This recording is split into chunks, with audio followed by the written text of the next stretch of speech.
চাকরি পরীক্ষায় লাভ ক্ষতি বা ক্রয় বিক্রয় অধ্যায় থেকে যে অঙ্কগুলো আসে, আজকে লাভের হার কিভাবে নির্ণয় করব সে অঙ্ক নিয়ে আসছে।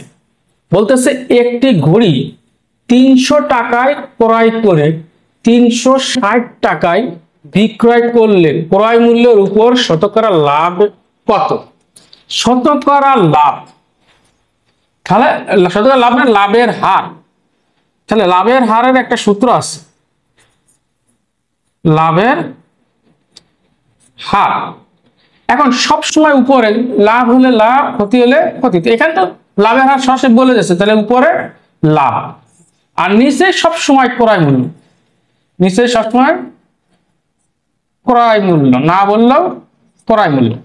এখন এই যে শতকরা হার, হার মানে 100 কত, তাহলে শতকরা বললে 100 দ্বারা গুণ। এখন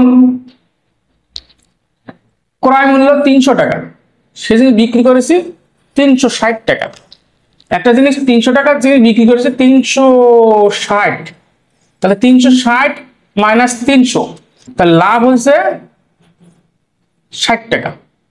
60 টাকা লাভ, লাভ উপরে। এখন নিচে সবসময় ক্রয় মূল্য, ক্রয় মূল্য কত? 300 গুণ। শতকরা বললে 100 দ্বারা গুণ, হার বের করতে হলে 100 দ্বারা গুণ। 0 0 0 0, 3 দিয়ে 60 ভাগ করলে হয় 3 গুণিত 60 সমান সমান 20%।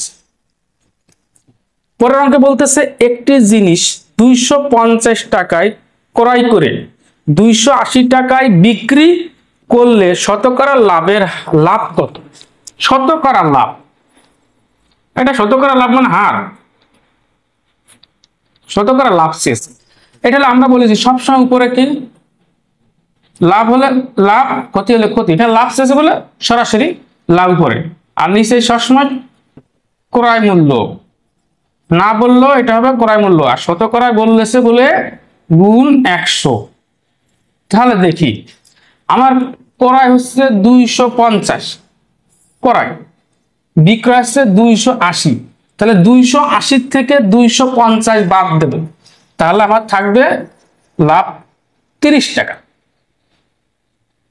280 মাইনাস 250, তাহলে এই 30 টাকা লাভ, 30 টাকা লাভ, লাভ উপরে। আর নিচে সবসময় ক্রয়, ক্রয় কত?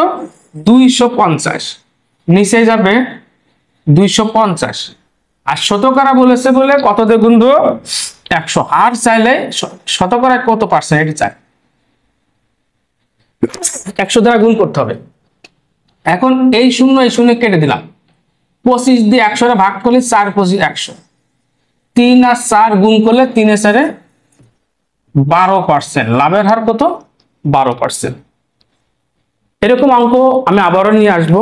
যারা নতুন তারা আমার ফেসবুক পেজ ফলো দিয়ে পাশে থাকতে হবে, কমেন্টস করতে হবে, শেয়ার করতে হবে এবং আমার ইউটিউব চ্যানেল সাবস্ক্রাইব করতে হবে।